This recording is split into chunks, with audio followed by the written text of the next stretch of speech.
من فيض مولانا الغفور قرآن رب العالمين جاء لنا نبراس نور فيه السعادة واليقين أسمى المعاني في السطور نسمو بها دنيا ودين نلقى الشفاعة في النشور بدلائل النور المبين في حفظه تحلو الأمور ما خاب من يرجو المعين نلقى الشفاعة في النشور بدلائل النور المبين بدلائل النور المبين.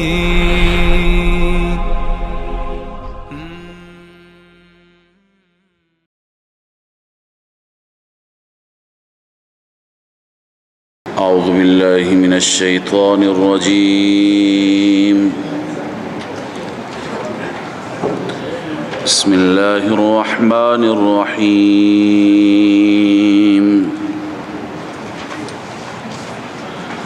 مثلهم كمثل الذي استوقد نارا فلما أضاءت ما حوله ذهب الله بنورهم وتركهم في ظلمات لا يبصرون صم بكم عمي فهم لا يرجعون أو كصيب من السماء فيه ظلمات ورعد وبرق يجعلون أصابعهم في آذانهم من الصواعق حذر الموت والله محيط بالكافرين. صدق الله العظيم. اللهم صل على سيدنا وشفينا محمد وعلى آله وأصحابه أجمعين. سبحانك لا علم لنا إلا ما علمتنا.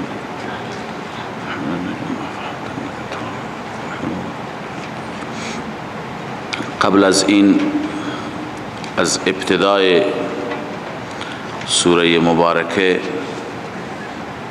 تا اینجا ذکر و یاد سه گروه مختلف و متفاوت و صفات اونها را خواندیم. گروه اول گروه متقیان بودند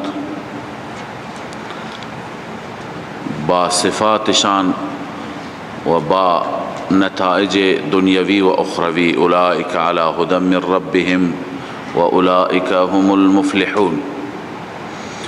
گروه دوم گروه کفار مجاهر همچنین صفاتشون خونده شد و نتائج دنیوی و اخروی ختم الله علی قلوبهم و علی سمعهم و اخروی و لهم عذاب عظیم. گروه سوم بحثشون آغاز شد منافقین بودند. صفات منافقین را خواندیم و بعضی از ثمرات و نتائجی که الله تعالی بیان فرمود اولئک الذین اشتروا الضلالة بالهدى فما ربحت تجارتهم وما كانوا مهتدین. اینها نتایج دنیای نفاق و منافقین هست. اکنون دو تا مثال الله تعالی بیان می فرماید که می خوانیم. اول مثلهم كمثل الذي استوقد نارا و دوم او كصيب من السماء.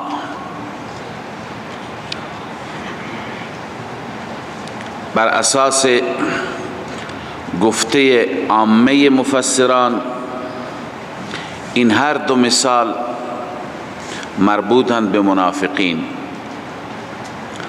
و در این دو مثال حالت و وضعیت منافقین مثال زده شده به یک صورت و حالت محسوس.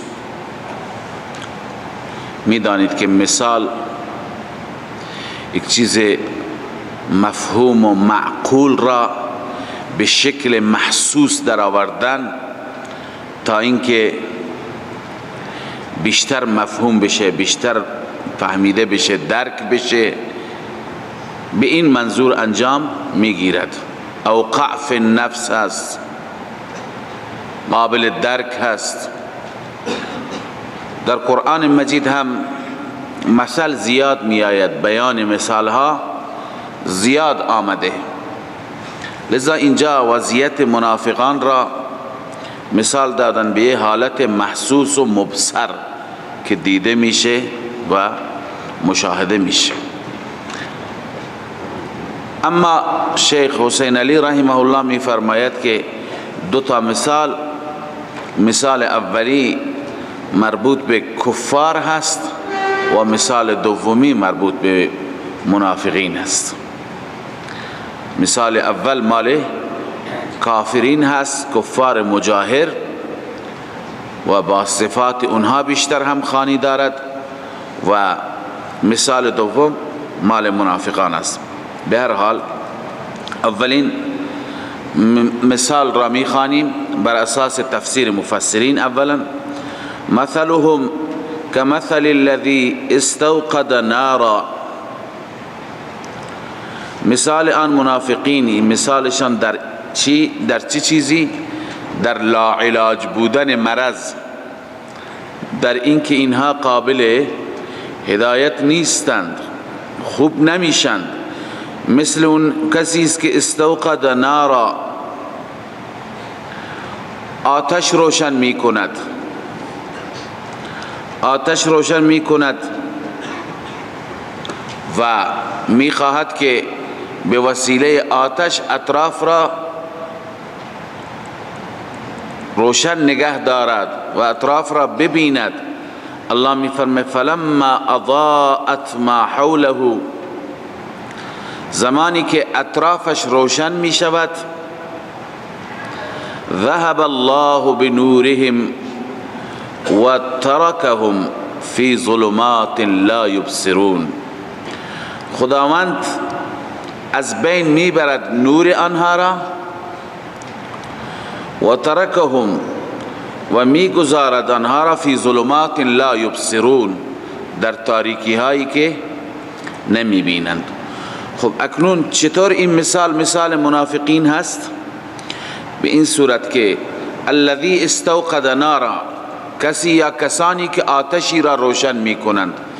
خب این در واقع به مثل چی می ماند؟ مثل این می ماند که منافقین زباناً و لساناً اقرار کردن اسلام را، با زبان گفتن ما مسلمان شدیم. خب همین که با زبان گفتن ما مسلمان شدیم، به ظاهر مسلمان شدند، این هم برایشون خالی از منافع نیست. مثل اون کسی میماند که آتشی افروخته میکند، آتشی را روشن میکنند. اما فلما اضاءت ما حوله، وقتی که اطراف روشن میشه، اطراف روشن میشه به چه معنا؟ به این معنا که فوائدی که از این اسلام ظاهریشون هست عائدشون میشه، فایده هایی که به دستشون میاد. مثلا چه فوائدی هست؟ فایده این هست اولا جان و مالشان محفوظ، کسی با اونها کار ندارد، کسی نسبت به اونها تعرض نمی کند. خب این که محفوظ هستند این خودش یک فایده ای هست، یک نوری هست و روشنی هست که میگیرند. دیگه این که گاهی غنایمی به دست می آید، منافعی حاصل میشه، هم اونها بی نصیب نمی مانند. پس این مثال همون کسی هست که از آتش مقدار استفاده می کند، بهره می گیرد و اطرافش را می بیند. اما وقتی که روشن میشه اطرافش، ذهب الله بنورهم، خداوند نور را از بین میبرد. نور را از بین میبرد یعنی چه؟ یعنی نفاقشون را خداوند ظاهر میکند، اونها را برملا میکند. وقتی که نفاقشون ظاهر بشه، برملا بشه، همه دسیسه ها و نقشه هایشون بر آب میشه. پس این مثال کسی هست که ذهب الله بنورهم، خداوند نورشان را میبرد. خب ببینید فلما اضاءت فرمود، یکی هست ضیاء و یکی هست نور. ضیاء نسبت به نور روشنتر است. خورشید را خداوند عزوجل متصف فرموده در قرآن که ضیاء دارد، و ماه را چی؟ جعل الشمس ضیاء والقمر نورا. خورشید چون که درخشندگی و روشنی زیادی دارد، لذا اونجا ضیاء بکار برده شده. ماه که نورش مستفاد و گرفته شده از چی؟ از خورشید، اونجا تعبیر نور بکار برد. خب اینجا فلما اضاءت ابتداء وقتی که فرمود اطراف روشن میشه، خوب روشن میشه، ذهب الله بضیائهم بر اساس فلما اضاءت. ولی اینجا فرمود که ذهب الله بنورهم، معنیش اینه که خداوند همون نور کم را هم برد، یعنی هیچ نوری باقی نمان. اگر می فرمود ذهب الله بضیائهم، شاید مفهوم مخالف این میشد که خداوند اون نور زیاد را از بین برد، نور اندکی برایشون باقی ماند، بازم خالی از منفعت و خالی از فایده نیست. به این خاطر نفرمود ذهب الله بضیائهم، بلکه ذهب الله بنورهم. حتی نور اندکی که داشتند اون هم از بین رفت، در تاریکی محض تأکید میشه و ترکهم فی ظلمات لا یبصرون، گذاشت آنها را در تاریکی هایی که اصلا نمیدیدن. خب بر اساس این تفسیر مشاهده فرمودید که این کسی که آتش روشن میکند یعنی منافقی هست که ایمان ظاهر میکند. منافقانی که ایمان ظاهر میکنند مثل کسانی هستند که آتش روشن میکنند. اضاءت ما حوله، یعنی منافقین از اسلامشون منافعی که حاصل میکنند، این را تشبیه داده به کسانی که از آتش و نور آتش بهره میگیرند، اطراف خودشون را مشاهده میکنند. ذهب الله بنورهم، خداوند نفاقشون را افشا میکند، خداوند رسوایشون میکند. این را تشبیه داده به کسی که اون آتش را در بیابان دارد و اون آتش از دستش میرود، در یک تاریکی محض میماند. پس این اسلام هیچ فایده برایش ندارد. خب این بر اساس تفسیری بود که مراد از مثلهم، مثل چی گرفتیم؟ منافقان. اما اگر مراد اونطوری که شیخ حسین علی رحمه الله می فرماید مراد کفار باشد، اون وقت تفسیر چه میشه؟ تفسیر اینه که مثال کفار را الله بیان می فرماید به این صورت که الذی استوقد نارا، الذی استوقد نارا، اون کسی که آتشی روشن کرده، یعنی رسول الله صلی الله علیه و سلم. رسول الله با نور ایمان، با دعوت حق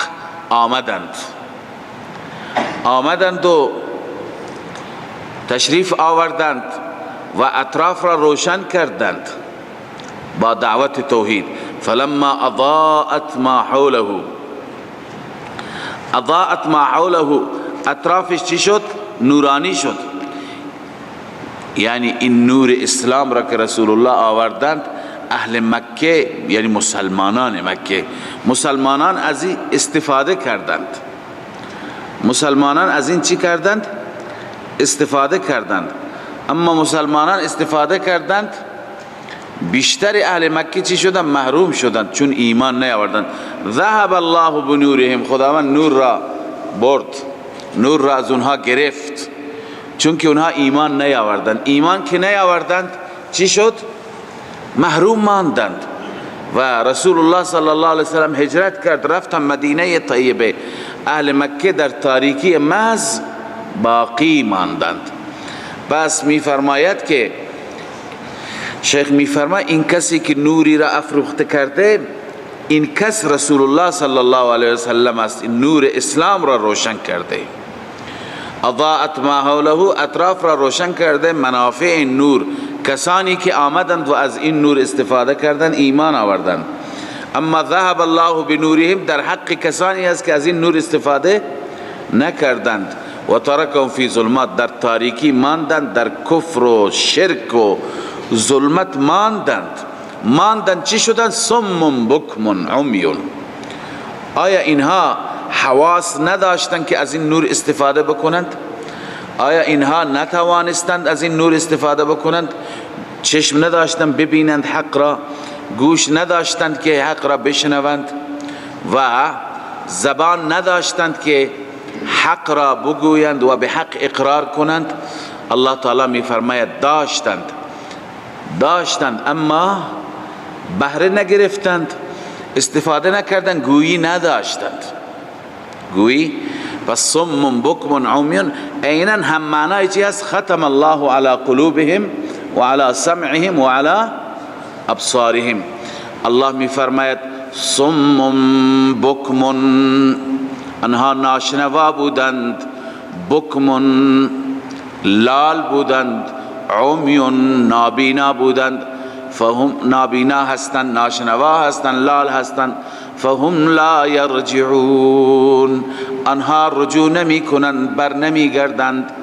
بنویسید من الکفر الی الایمان، از کفر به ایمان بر نمی گردند.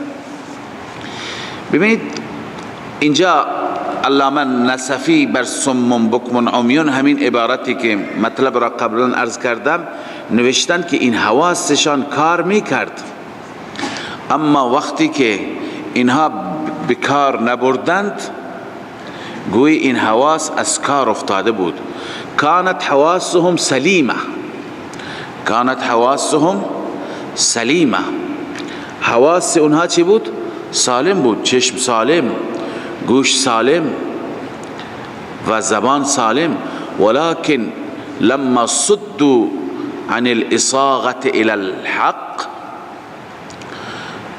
اما لما صدوا، وقتی که باز داشته شدند از شنیدن حق، الى الاصاغة الى الحق، گوش کردن به حق. صدوا عن الاصاغة الى الحق مسامعهم، بستند گوشهایشون را، یعنی نگذاشتند حق بشنود. و ابوا ان ينطقوا به السنتهم، و انکار کردند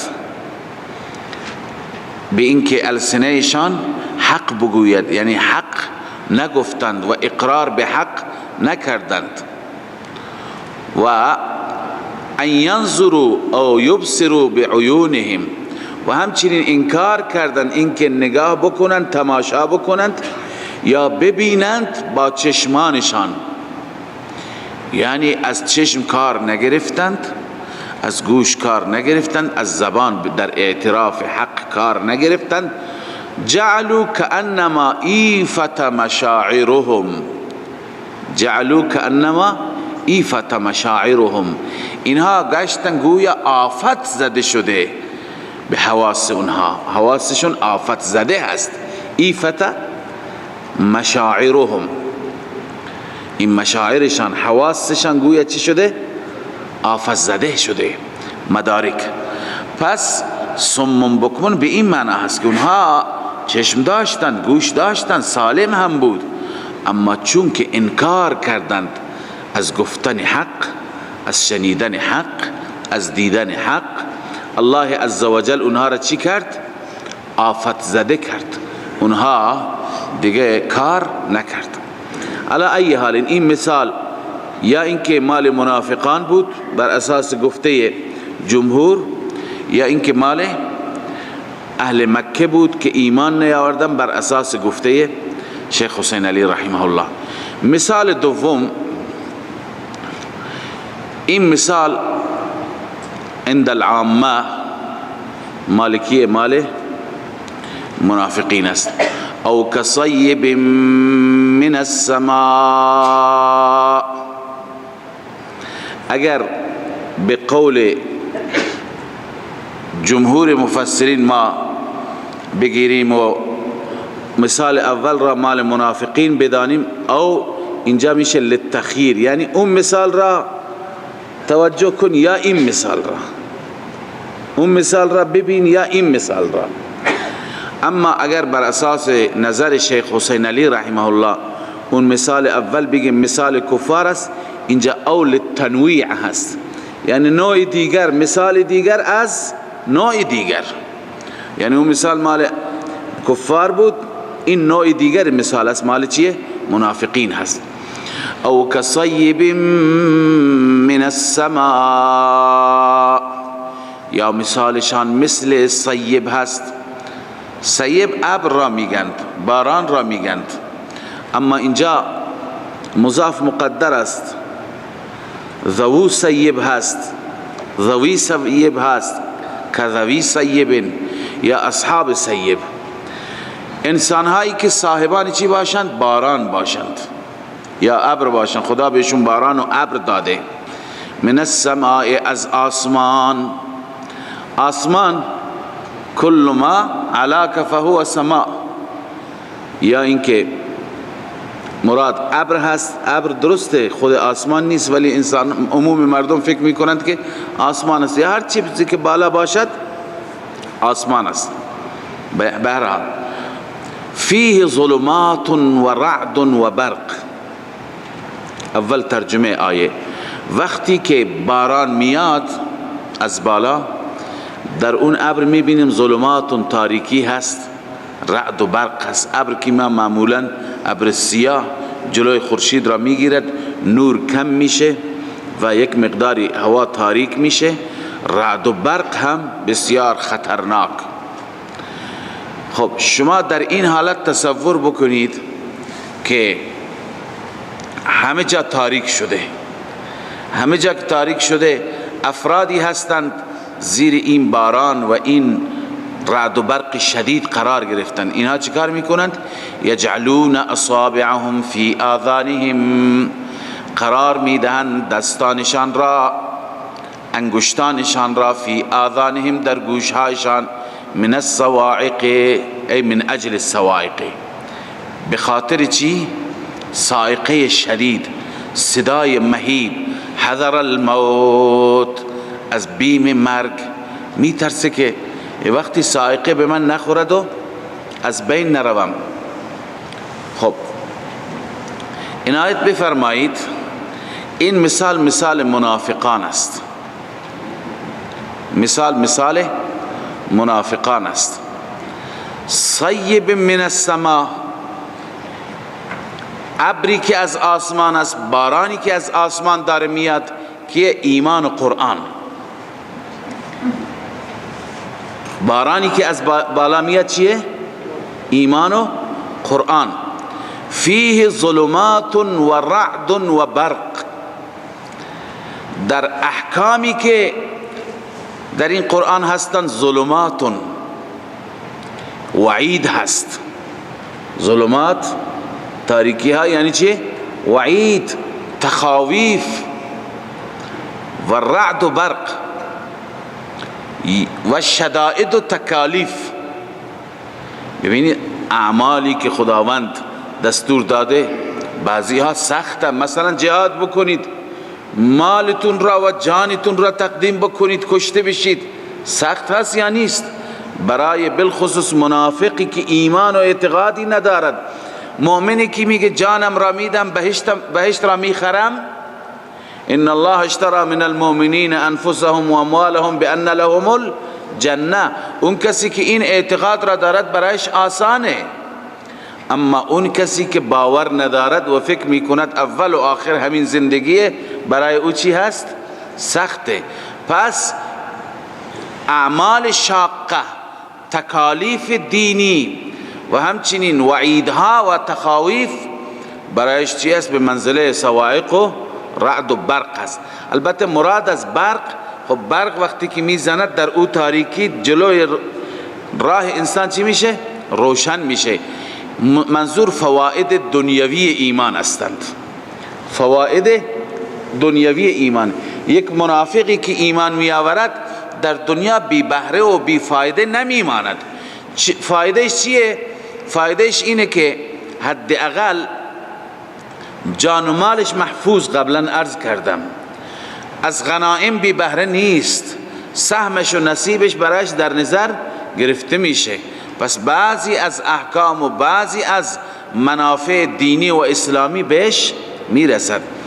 خب یجعلون اصابعهم فی آذانهم من الصواعق، قرار میدهند منافقین دستانشون را، این مبالغه هست، انسان فقط یک بند را میتونه تو گوش بکنه، اونم کامل نه، ولی مبالغه است گویا کل انگشت را، یعنی اگر جا داشت همه انگشتان را تو گوش میکردن تا هیچ نشنوند. فی آذانهم من الصواعق، به خاطر چی؟ به خاطر این صاعقه و صدای مهیب، یعنی وعیدهای قرآن و تخاویف قرآن یا تکالیف شرعی. لذا زیر صواعق هم می‌نویسید تکالیف شرعی و وعید. حذر الموت، حذر الموت مفعول له یجعلون هست، یجعلون حذر الموت، دستهای خودشون رو در گوش قرار میدادن، از به خاطر چی؟ به خاطر بیم مرگ. مرگ چی بود برای اونها؟ مرگ ایمان بود، یعنی میترسیدن که یه وقتی در ما اثر نکند و ایمان نیاورند، ایمان برایشون مرگ بود. لذا الله میفرماید که مثال منافقان مثل این کسی هست که در چنین موقعیتی قرار گرفته. اما خب ادامهش را میخوانیم. اما ترجمه او کصیب، یعنی او مثلهم یعنی مثال اونها، کصیب مثل چی هست؟ مثلهم را پایینش بنویسید. او کصیب، یا مثال منافقان مثل ابری هست یا مثل بارانی هست، من السماء، از آسمان، یعنی مثل بارانی هست که از ابر میبارد یا از آسمان میآید. فیه ظلمات و رعد و برق، در آن باران تاریکی هست، رعد، برق، بنویسید شدائد و تکالیف و وعیدها. برق پایینش بنویسید فواید دنیاوی مثل ارز کنم غنائم. یجعلون اصابعهم فی آذانهم، قرار میدهند انگشتان خودشان را در گوشها. اون کسی که در چنین موقعیتی قرار گرفته انگشت را قرار میدهد به خاطر چی؟ من الصواعق، از آزار صواعق، یعنی صدای شدید رعد و برق. اما اینها منافقین چرا دست به گوش بودند؟ اینجا علامه قرطبی میگوید جعلوا اصابعهم فی آذانهم لئلا یسمعوا القرآن، دستها را در گوشها قرار داده بودند که قرآن را نشنوند. فیؤمنوا به، چون که اگر بشنوند و ایمان بیاورند به قرآن و به محمد صلی الله علیه وسلم، اون وقت به محمد صلی الله علیه وسلم ایمان بیاورند، و ذالک عندهم کفر، اون وقت این میشه کفر، یعنی از دین شرکی خارج شدن را چی میگفتند؟ کفر. والکفر موت، پس موت همون کفر را میگویند به زعم خودشان، بر اساس عقیده باطل خودشان. موت یعنی چه؟ کفر. قرطبی. خب الله می فرماید یکاد البرق یخطف ابصارهم، نزدیک هست که والله محیط بالکافرین، الله تعالی احاطه فرموده چنین کافرین را، یعنی از هر طرف اونها در تیررس عذاب خدا هستند. یکاد البرق یخطف ابصارهم، نزدیک هست که برق برو باید چشمانشون را، برق چشمانشون را برو باید. ببین رو بودن، مفسرین میگن یعنی چشمانشون از بین بره، بینایی خودشون رو از بین از دست بدن. اما شیخ حسین علی میفرماید که رو بودن به معنی اینه که چشمانشون خیره و حیران بماند، چشمانشون خیره و حیران بماند، خوب دید داشته نباشند، چون در چنین مواقع انسان خوب نمی بیند. لذا اینها هم نگاه میکنن به سوی اسلام و قرآن و دعوت رسول الله، اما خوب مشاهده نمی کنند. كلما اضاء لهم مشوا فيه واذا اظلم عليهم قاموا. الله میفرماید هرگاه که روشن میشه برای اونها، یعنی طریق و راه روشن میشه، مشوا فیه، در آن میروند. اما وقتی که اظلم، خاموش میشه، چون برق برای یک لحظه و یک ثانیه است، روشن میکنه مسیر را، بعد خاموش میشه. وقتی که اظلم علیهم، تاریک میکند بر آنها، قاموا، دوباره میستن وقتی که برق تمام میشه. ببین این مثال چی هست؟ مثال این هست، نوشتن کلما اصاب المنافقین من عز الاسلام، هرگاه منافقین از عزت اسلام مشاهده میکنن، به اونها چیزی میرسد، اطمئنوا الیه، مطمئن میشوند، خوشحال میشوند. اما و این اصاب الاسلام نکبه، اگر برای اسلام مشکلی پیش بیاد، یعنی اهل اسلام شکست چیزی، قاموا، توقف میکنند، لیرجعوا الی الکفر، تا که به کفر برگردند. تفسیر ابن کثیر. بس ببینید کلما اضاء لهم مشوا فیه معنیش اینه و اذا اظلم علیهم قاموا، یعنی هرگاه که برای اونها چی باشد، برای اونها مجدهی باشد، غنیمتی باشد، خیری باشد، راحتی باشد، دوان مسلمانند. اما وقتی که سختی باشد، مثل رفتن به عمره و حدیبیه، رفتن به تبوک، اینجا دیگه قاموا، می ایستند. برای خیبر میگن که ما را هم ببرید، چرا ما را نمیبرید؟ این گونه هستند. ولو شاء الله لذهب بسمعهم و ابصارهم، الله میفرماید اگر خدا میخواست از بین میبرد سمعشان را و ابصارشان را، یعنی کلا اونها را محروم میکرد، ولی الله تعالی مهلت میده. ان الله على كل شيء قدیر، بدون شک خداوند عزوجل بر هر چیز قادر است، بر هر چیز قادر و توانا هست. پس ملاحظه فرمودید که این مثال منافقان بود که منافقان همینطور که در مسائل دینی عقب میان، جلو میرند و یک مقدار که میان باز عقب نشینی میکنن، سختی ها را میبینن، شدائد را میبینند. پس مثال اینها عیناً مثل کسی است که در اون وضعیت رعد و برق قرار میگیرد، یک قدم جلو یک قدم عقب. هرگاه که روشنی میبینه میدوه، اما هرگاهی که تاریکی میبینه متوقف میشه. خب اینجا بحث این سه گروه تمام شد، منافقان، کفار و مؤمنان. اکنون خداوند عزوجل همه گروه ها را دعوت میده بعد از اینکه صفاتشون بیان شد و نتایج هر صفتی هم معلوم شد. نتیجه نفاق هم صم بکم هست، نتیجه کفر هم ختم الله علی قلوبهم و علی سمعهم هست، و نتیجه ایمان اولئک علی هدی من ربهم و اولئک هم المفلحون. بعد از اینکه نتایج صفات معلوم، نتایج معلوم، اکنون خداوند دعوت میده به سوی توحیدش، به سوی عبادت، به سوی عبادتش. فقط خدا را عبادت بکنید، بغیر از خداوند هیچ کسی را عبادت نکنید. الله می فرماید یا ایها الناس اعبدوا ربکم، ای مردم عبادت کنید رب خودتان را. بنویسید مالی، بدنی و قولی، همه عبادت ها را، چه عبادت مالی باشد، چه عبادت جانی باشد، چه عبادت زبانی باشد، همه عبادت ها را اختصاص به ربتان بدهید. عبادت چیه؟ قبلا عبارت علامه ابن القیم را خواندم، مجددا میخوانم که اینجا بحث عبادت است. العبادت عبارت عن الاعتقاد والشعور. عبادت یعنی چی؟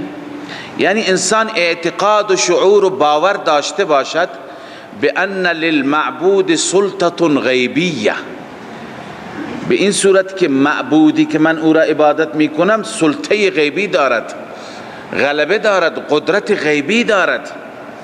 ای فی العلم و التصرف. سلطه غیبی یعنی چه؟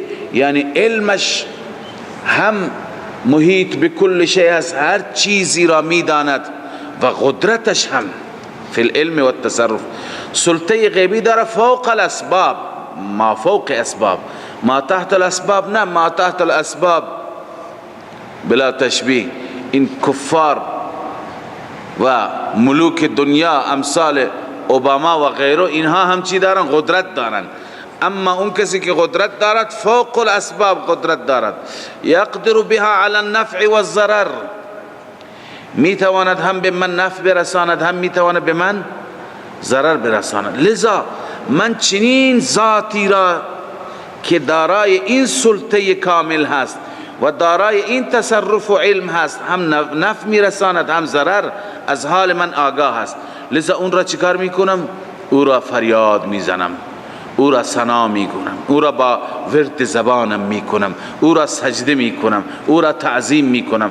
لذا میفرماید فکل دعاء و ثناء و تعظیم، هر دعایی، هر ثنایی، هر تعظیمی که ینشأ من هذا الاعتقاد فهی عبادت، بر اساس این اعتقاد باشد، از این اعتقاد نشأت بگیرد، اون چی هست؟ عبادت است. مدارج السالکین ابن قیم. پس عبادت اینه که انسان برای معبود چنان سلطه غیبیه را قائل باشد، او را فریاد بزند، برای او مال خرج بکند برای رضای او، و او را سجده بکند و طواف بکند، تمام تعظیم ها را بجا بیاورد. لذا می فرماید که اعبدوا ربکم. اما اینجا اعبدوا ربکم، ببینید مشرکان خدا را عبادت می کردند، اما معبودان را هم عبادت می کردند، هم خدا را عبادت می کردند هم معبودان را، هم برای خدا قربانی می کشتند هم برای معبودان، به صورت مشترک هم می کشتند. پس این عبادتشون درد نخورد. به این خاطر اینجا عبدالله ابن عباس نوشته ای افرد الطاعت والعبادت لربکم. اعبدوا ربکم یعنی چه؟ افردوا الطاعت والعبادت لربکم دون سائر خلقه، دون سائر خلقه، یعنی طاعت و عبادت را برای ربتان انجام بدهید، برای مخلوقات دیگه نه. ابن جریر. پس الله تعالی ما را دعوت میده به چی؟ به توحید فی العبادت. اعبدوا ربکم ای افرد الطاعت والعبادت لربکم. پس الله می فرماید یا ایها الناس اعبدوا ربکم. اینجاست که ما اعبدوا را ترجمه میکنیم فقط ربتان را عبادت کنید، عبادت کنید فقط ربتان را. اکنون دلائل عقلی بر این که فقط او را عبادت. ببینید این قدرت ها،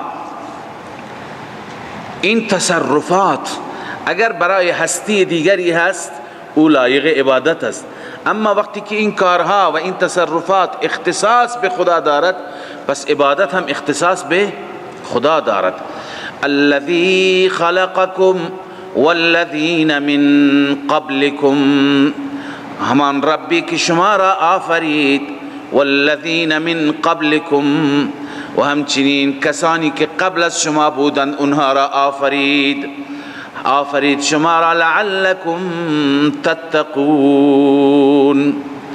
فایده توحید، شما عبادت کنید ربتان را، لعلکم تتقون، که شاید شما تقوا را حاصل بکنید، متقی بشوید.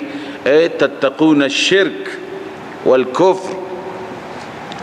ببینید قبلا هم عرض کردم الذی خلقکم، شما را آفرید، والذین من قبلکم، بقیه مفسران میگن پدران شما را، اون پدرانی که وجود شما به ظاهر از اونهاست. اما شیخ حسین علی میفرماید نه، والذین من قبلکم منظور اینه که اون افرادی که قبل از شما بودند و امروز چه اولیاء چه انبیاء و امروز شما اونها را به عنوان معبود انتخاب کردید اونها را هم خدا آفرید، اونها را هم خدا آفرید. لا یخلقون شیئا و هم یخلقون. از این آیه استدلال میگیرند که اون معبودان شما خودشون خالق نیستند، چیزی که نیافریدند، بلکه و هم یخلقون، خودشون مخلوقند. وقتی که مخلوق باشه پس در وجود و در خلق احتیاج به خدا دارد. اونی که محتاج خداست چگونه میتواند احتیاج دیگران را برآورده بسازد؟ پس والذین من قبلکم، اون معبودانی که قبل از شما بودند و شما اونها را امروز به عنوان چی؟ معبودیت گرفتید، اونها را عبادت نکنید، اونها را خدا آفریده، خودشون محتاج خدا هستند. خب این دو تا دلیل بود، دلیل عقلی اول الذی خلقکم و دوم والذین من قبلکم. الذی جعل لكم الارض، این دلیل سوم هست. اینها همه دلایل عقلی آفاقی هستند. اول انفسی بود، اینها آفاقی هستند. الله می فرماید الذی جعل لكم الارض فراشا، الله عز وجل آن ذاتی است که قرار داد برای شما زمین را فرش. زمین را خداوند فرش قرار داد. آیا کسی دیگه میتونه این کار را بکند؟ والسماء بناء، و آسمان را الله سقف قرار داد، خیمه قرار داد. و انزل من السماء ماء، و نازل فرمود از آسمان آب. فاخرج به من الثمرات رزقا لكم، پس بیرون کرد به وسیله اون آب از ثمرات، انواع میوه ها از زمین، که رزقا لكم، به خاطر رزق، لاجل الرزق برای شما، به خاطر رزق برای شما خداوند انواع میوه ها را به عنوان رزق. پس خدایی که این همه لطف به شما دارد، این همه نعمت و احسان به شما دارد، فلا تجعلوا لله اندادا، شما با این خدا شریک نگیرید، برای این خدا دیگران را شریک قرار ندهید. فای فصیحه هست، یعنی اذا کان الامر كذلك، وقتی که مسئله چنین هست، فلا تجعلوا لله اندادا، شما برای خدا شریک قرار ندهید، در حالی که و انتم تعلمون، شما هم میدانید. چرا میدانید؟ علامه نصفی اینجا نوشته و انتم تعلمون انها لا تخلق شیئا ولا ترزق، شما هم میدانید که این آلهه باطله نه خالق چیزی هستند نه رازق. انها لا تخلق شیئا ولا ترزق والله الخالق الرازق، شما میدانید که خالق و رازق فقط خداست. پس اون ذاتی که خالق است، رازق است، تصرفات دارد، اختیارات دارد، اون ذات را پرستش بکنید. چرا غیر اون را چی میکنید؟ فریاد میزنید. لذا الله میفرماید فلا تجعلوا لله اندادا، شما قرار ندهید برای الله شرکایی در عبادت. انداد یعنی چه؟ شرکایی در عبادت. و انتم تعلمون، در حالی که شما میدانید که دیگران هیچ کار هستند، نمیتوانند خالق باشند، نمیتوانند رازق باشند. و این کنتم فی ریب مما نزلنا علی عبدنا، این پاسخ شبهه‌ای هست و جواب شبهه‌ای هست. اون شبهه اینه که مشرکان میگفتن این کتاب از جانب خدا نیست، از جانب خود محمد صلی الله علیه و سلم است، چون که تو این کتاب اینقدر توهین شده به خدایان ما را مثال حقیر و بی ارزش برایشون بیان شده، مثال مگس و پشه. خدا اینطور توهین نمی کند اولیاءش را، دوستانش را. این از جانب خود محمد هست، لذا شک داشتند که این کتاب از جانب خدا باشد. لذا و این کنتم فی ریب مما نزلنا، اگر شما در شک هستید، فی کونه وحی من الله شأنه، در این که این وحی خدا باشد. یا کنتم فی ریب مما نزلنا علی عبدنا انه من عند الله، شما شک داشتید که این کتاب از جانب خدا هست چون که بر بنده ما نازل شده.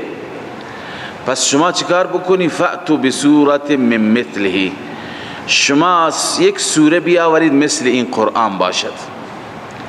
یک سوره بیاورید که مثل چی باشد؟ قرآن باشد. ببینید عزیزان، اینجا یک نکته خدمت شما عرض میکنم، اون اینه که اینجا تحدی هست. تحدی یعنی به مبارزه طلبیدن. خداوند مشرکان را به مبارزه میطلبد. شما یک سوره بیاورید مثل قرآن.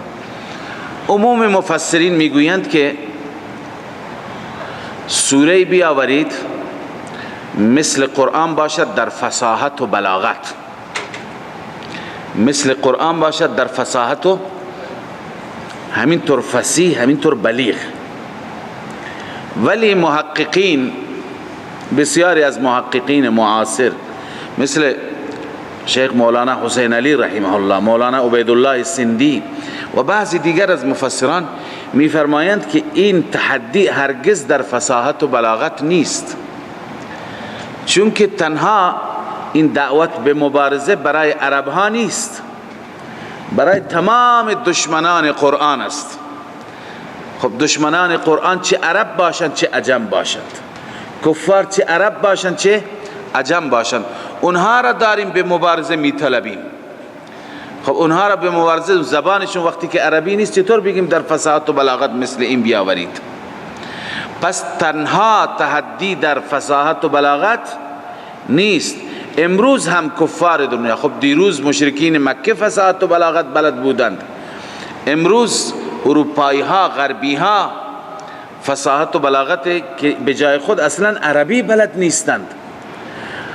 پس نمیتونیم بگیم نه خب تحدی برای اینها نیست، تحدی برای قریش مکه بود. نه، امروز هم تحدی هست، امروز هم از طرف مسلمانان این دعوت هست، دعوت به مبارزه. کتابی بیاورید، سوره‌ای بیاورید که مثل قرآن باشد. مثل قرآن پس در چی باشد؟ در چند چیز. این خیلی مهم است. مثل قرآن باشد در فصاحت و بلاغت، مثل قرآن باشد در ندرت مضامین، مضامینش چنان نادر الوجود و جالب، بیان واقعات ماضیه و مستقبل و صادق بودن در اینها. هرچی که قرآن از گذشته میگه، هرچی که در از آینده میگه، همه درست در میاند. کتابی مطلبی بیاوری مثل قرآن. ببینید حتی از ماضی، از سیدنا عیسی علیه السلام خود مسیحیان خبر ندارن که چی شد آخر. و ما قتلوه و ما صلبوه ولكن شبه لهم. قرآن آمد و گفت حقیقت چی بود و چی شد. پس از احوال ماضیه هم چی؟ قرآن دقیق بیان میکنند. درباره مستقبل هم هرچی قرآن میگه دقیق بیان میکند. و همچنین از نظر تأثیر امثال و مواعظش، کتابی بیاورید که مثلهایش مثل این زیبا جالب، مواعظش، جامعیت دلائل و براهینش، دلائلش چنان جامع باشد، براهینش چنان داره. و همچنین در معقولیت مثل قرآن باشه. قرآن تمام دستوراتش مطابق عقل است. مثل قرآن بیاورید که در همه مطالب، در فصاحت، در بلاغت، در اینکه واقعاتش دقیق هستند، چه واقعات ماضی چه آنچه که از مستقبل میگوید، در اینکه مواعظش و امثالش چه تأثیر عجیبی دارد، چقدر جامع هست، چقدر معقول هست. خب این کتابی که از جانب محمد هست با این اوصاف، شما هم بیاورید کتابی که مثل این شرایط را داشته باشد، این اوصاف را داشته باشد. محمدی صلی الله علیه و سلم که نبی امی بود، به مکتب نرفته بود و درس نخوانده بود، کتاب چنان جالب، چنان جامع، چنان معقول، چنان زیبا با همه این ویژگی ها و ویژگی های دیگری که گفته نشد آورده با خودش شما هم بیاورید کتابی. پس تحدی فقط در یک مورد نیست بلکه در تمام مورد و در تمام محاسن قرآن هست. پس اعجاز قرآنی فقط در فصاحت و بلاغت نیست، فصاحت و بلاغت هم در رأس اعجاز قرار دارد، اما اعجاز قرآنی فقط در فصاحت و بلاغت نیست، در امثالش هست، در مواعظش هست. واقعا مواعظ قرآن دل انسان را تکان میدهد. لذا الله می فرماید و این کنتم فی ریب مما نزلنا، اگر شما شک دارید از آنچه که ما نازل کردیم علی عبدنا، بر بنده خودمان. این اضافت تشریفی هست، عبدیت را خداوند به خودش نسبت میده. علی عبدنا، بر بنده ما. بنده ما چقدر شرف بزرگی هست. فأتو بسورة من مثله، بیاورید سوره من مثله، مثل قرآن باشد در همه مطالب. ودعو شهداکم، شما که نمی توانید بزرگانتون را هم بخوانید برای کمکتون. ودعو شهداءکم من دون الله، بخوانید شهدات را، معبودانتان را، اکابرتان را. والمراد من الشهداء اکابرهم او من یوافقهم فی انکار محمد صلی الله علیه وسلم. تفسیر کبیر گفته مراد از شهدا چی است؟ اکابرشان، بزرگانشان، یا هر کسی که در انکار رسول الله با شما هم فکره. یعنی تمام شما کفار دنیا جمع بشید، تمام کسانی که محمد رسول الله را قبول ندارید همه بیاورید، همه با هم متحد بشید. چنین کتابی. و تفاسیر دیگه گفته استعینوا بآلهتکم فی ذلک، شما اصلا از خدایانتون، از آلهه باطلتون کمک بگیرید در این مورد. یمدونکم و ینصرونکم، اونها شما را کمک کنن، شما را یاری برسانن. ابن کثیر. پس یا استعینوا بآلهتکم التي تعبدونها معالم التنزیل، آلهه‌ای که شما پرستش میکنید از اونها استعانت بخواهید، کمک بخواهید. زمانه ودعو شهداءکم این هست، بزرگانتون را بخوانید. ان کنتم صادقین، اگر شما راست میگویید، اگر شما راست میگویید که محمد از جانب خود درست کرده، اگر راست میگویید که کتاب خدا نیست و محمد از جای دیگه این را یاد گرفته. ان کنتم صادقین فی قولکم ان محمدا قد اختلقه من عند نفسه، ان محمدا قد اختلقه من عند نفسه، که محمد این را درست کرده از جانب خود. خب اگر راست میگید شما بیاورید مثل این سوره، یک سوره مثل این قرآن.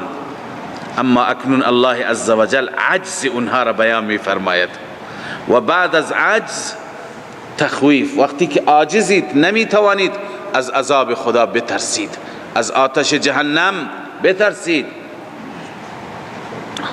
الله میفرماید فَإِن لَمْ تَفْعَلُوا، این شرط است. فَإِن لَمْ تَفْعَلُوا، اگر شما نمی کنید، شما انجام نمی دهید، یعنی مثل قرآن نمی آورید، جزا جلوتر است. اما جمله معترضه ولن تفعلوا، این جمله معترضه، هرگز شما انجام نمی دهید، نمی توانید مثل قرآن بیاورید. پس فاتقوا النار، این جزا هست. یا اینکه فآمنوا جزا است، فاتقوا النار مرتب بر اون جزا، قائم مقام است.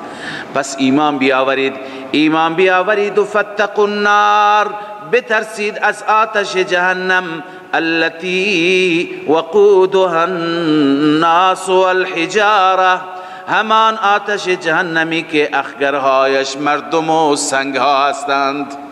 سنگ تو اون آتش جهنم انداختند. سنگ آتش را چی میکند؟ داغتر میکند، گرمتر میکند. بعضی از علما معتقدند که منظور از این سنگ همون بتانشون هستند، آلههشون هستند. خداوند اونها را در جهنم می اندازد که ببینند اینها خدایان ما بودن با چه ذلتی. قیل المراد بها حجارة الاصنام، بعضی گفتن که مراد از حجاره چی هست؟ حجارة الاصنام هست، سنگهای بتان هستند. والانداد، معبودان. التي كانت تعبد من دون الله. ابن کثیر التي كانت تعبد من دون الله، اصنام و اندادی که من دون الله عبادت می شدن. لذا الله می فرماید فاتقوا النار التي وقودها الناس والحجاره، بترسید از آتش، آن آتشی که وقودها، روشنی اون آتش، اخگر اون آتش، زغال اون آتش، الناس مردم هستند، یعنی مشرکین و کفار هستند، والحجاره و سنگ ها هستند، یعنی بتان شما، آلیه شما. اعدت للکافرین، اون آماده شده، مهیا شده برای کافرین، مستحقین نار برای کافرین. اصل آتش جای کافرین است، انشاءالله جای مؤمنین نیست، مگر مؤمنی که کوتاهی کرده بره شستشو بشه و پاک بشه. فلسفه اصلی نار برای کیه؟ برای کافرین است. صدق الله مولانا العظیم.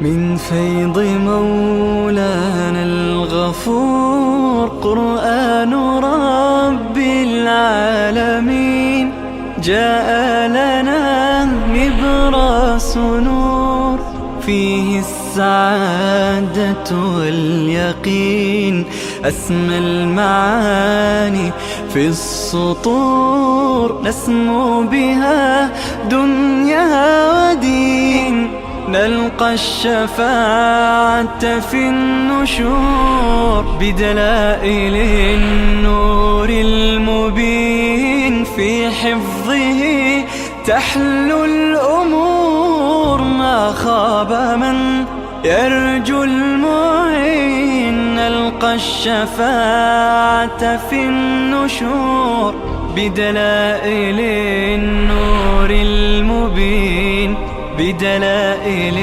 النور